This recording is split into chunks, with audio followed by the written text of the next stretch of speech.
Hello, everybody. My name is Justin Tehil-Ramani. I am the co-owner of Sandhills Real Estate Holdings out of Southern Pines, North Carolina. Today, we are continuing our video series on how our company evaluates land, and specifically today, we're going to touch a little bit deeper on soil evaluation and how we determine whether or not a parcel is potentially suitable for on-site septic. In our area, there is quite a bit of land that is serviced by public water, but does not have access to sewer. And in those situations, when we're doing our due diligence, we need a way to quickly look at a parcel and determine whether or not there's a high probability that it would be suitable for an on-site septic before we start getting into negotiating, to get that property under contract and getting a soil scientist out there to do a proper evaluation. Everything that we're going to go over today is what we do on the very initial side of the underwriting. It is not a substitution for having a qualified soil scientist go out to the property and do a on-site evaluation. That's the only real way to determine the exact soil types that you're going to be dealing with and what the limitations may or may not be for that parcel. So let's go ahead and get started. We'll jump over to the GIS. This particular lot is one that we closed on 2 or 3 weeks ago. It is approximately 3 acres located in Sanford, North Carolina in Harnett County. As you can tell from the aerial picture, all of the trees and canopy is relatively consistent in color. That's a good indication that it's predominantly probably the same type of soil or same class of soil in this area. As you scroll out and look at some other parcels, this is a good example of what you might want to compare this parcel to, where everything is relatively uniform, to this parcel where this section is uniform and dark green. However, as you get further back, you start to see that there's variations in the color of the canopy. In our area, that's a good indication that there's something different about the soil types in this area compared to this area. And a lot of times it will have to do with there may be a higher water concentration or a higher level of clay in this soil here that retains more water. So even without going into a deep level of analysis, this would be a clear indication that certainly there's a requirement to dig into what the differences are here and why there is a variation in what you can see from the aerial photos. Scrolling back over to our lot, if we go to GIS and we jump over to the soils, we can overlay the soils. This shows that this particular tract is predominantly 2 different types of soil. If you want to know more about those soils within the GIS, you can go ahead and click on it, and it will tell you what type of soil this section is, which is Candor sand, 0 to 8% slopes. And you can scroll over to this side, and it will tell you that this soil is Blaney loamy sand, 2 to 8% slopes. It will also give you some additional information here. This is very specific to Harnett County, and I find that in Harnett County, you're able to get a lot more detail out of their GIS. A lot of the GISs that we look at don't have this level of detail, so you probably wouldn't have anything beyond maybe what the soil type is and the specific code. So assuming that you don't have an extensive knowledge of what these soil types are and you want to get some additional information, I'm going to show you a resource that is available. I believe it's in all 50 states. However, we only use it for North Carolina. And that system is a little bit more user friendly, and it will tell you according to red, yellow, or green what the rating classification of that soil is for different types of activities. So you can look at it from a perspective of how does that soil perform when it comes to residential construction with and without basements, commercial construction, septic tank absorption fields, and there's a whole plethora of other aspects that you can look at. But for our purposes, those are the ones that we look at the most frequently. Before we transition over to that site, another thing that you may want to do just really quickly before you get off the GIS is go ahead and select streams and blue line streams and see if there's any designated streams or water running through your property. That can be an indication that there may be wetlands, even if it's not a designated wetland. And it also may provide you with some information as to the feasibility of actually utilizing that piece of land for a development.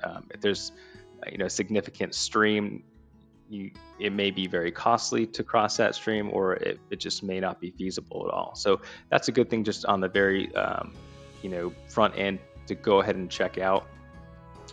Another thing is your contours. You want to look at how much of an elevation change there is over the from the front to the back of the lot, and you also want to know, is this elevation trending downward, or is it trending upward? Are you going downhill or are you going uphill? So you can see this right here is 392 and this is 364. So this is indicating that there's a gradual decline to this particular lot.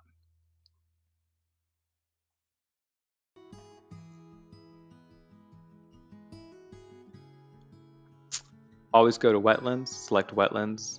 This will tell you whether or not there are any designated wetlands on your property. Certainly don't take this for gospel. Just because this particular lot shows that there are no wetlands does not mean that there is definitively no wetlands. The only way to know for sure whether or not your parcel has any wetlands is to have a professional go out and do an analysis. But that being said, this can give you on the front end a good understanding of whether or not your particular lot already has wetlands identified on it. This particular lot didn't have any, and when we actually went and did a walkthrough of this property, there was no indication that there would be any concerns with regards to wetlands. Okay, so we'll go ahead and jump over to that other resource that I was talking about earlier. It's very simple to get to. Just head over to Google and type in US Soil Survey. And it is the very first page that pops up. The first time that you get into the system, it may be a little bit challenging to navigate, but as you move through it once or twice, it's pretty easy. It will time out on you, so if you start this process and then you pause for 10 or 15 minutes, it may be best just to go ahead and get out of the program altogether and start it over again. So from this page, you just go ahead and select Start WSS, and this will pop up. From here, you can go to Address, and you need to find an address so that this system can locate your parcel. A lot of times when you're dealing with vacant land, there won't be any address associated with it. So what we typically do is we'll go to the nearest property owner to determine what the nearest address is that is associated with the lot that we're underwriting.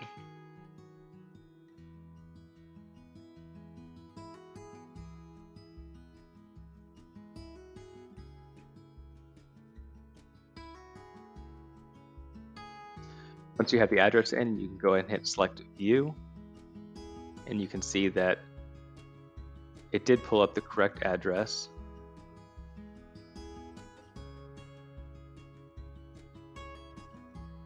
We'll go ahead and zoom in a little bit closer. Depending on how large of an area that you're trying to evaluate, you may or may not have to zoom in and zoom out and kind of manipulate how the map is being displayed.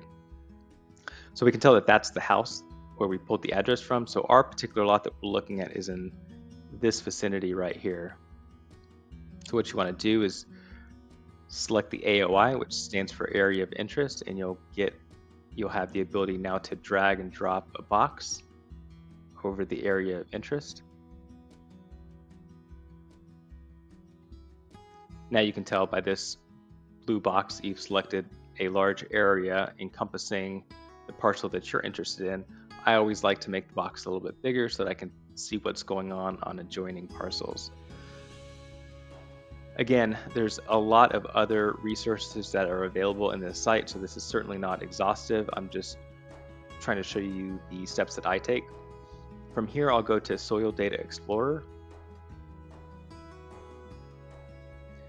and you can see that it has identified the predominant soils in this entire area of interest. From there, I go to Building Site Development. And the first thing that I'll do is I look at what is the ratings for dwellings with basements and without basements. In our area, basements are very uncommon, but crawl spaces are very common. So, I mean, you can think of a crawl space as a miniature basement. Dwellings without basements, that's speaking to buildings that are constructed on slabs. So even if it says that it's not conducive to slabs, if it's conducive to basements, that may mean that a crawl space could work. So we'll start out with dwellings with basements, and then all you have to do is select rating. And you can see here, anything that is shaded in green is very good. Amber is acceptable, and red is typically not the best soils to support that type of development. What you'll notice, or what I've noticed in this area specifically, the map is very conservative. So you'll see that it says GAB soils are not suitable for dwellings with basements. You clearly see quite a few homes here. I can guarantee that some of those are probably on crawl spaces. So that's not to say that it's impossible to construct a dwelling in this type of soil. It's just not as it's just, maybe not as desirable as constructing in an area with better types of soils. So we'll go ahead and click off of that, and we'll go to dwellings without basements. So again, now we're discussing dwellings that may be constructed on a slab. And you can tell that here there's a lot more area that is shaded in green and yellow, and a lot less shaded in red. So to me, this is a good indication that the parcel that we're looking at is very suitable for residential type development.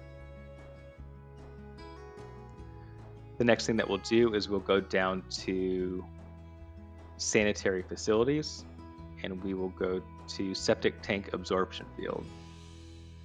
And then we'll go ahead and do the same thing, view rating. Okay, so you can see this is the house that we selected for the address. So the land is mostly in this cab region, but is also partially in this area that is shaded red. So, depending on your risk tolerance level, you may look at this and say, okay, I'm only looking to build one single family home. There's certainly enough suitable soils that are marginally acceptable to where I feel somewhat comfortable moving forward. If this was all red, that's probably a clear indication that it's time to get a soil scientist out there to do a professional evaluation. A lot of that depends too on the price point of the land that you're looking at.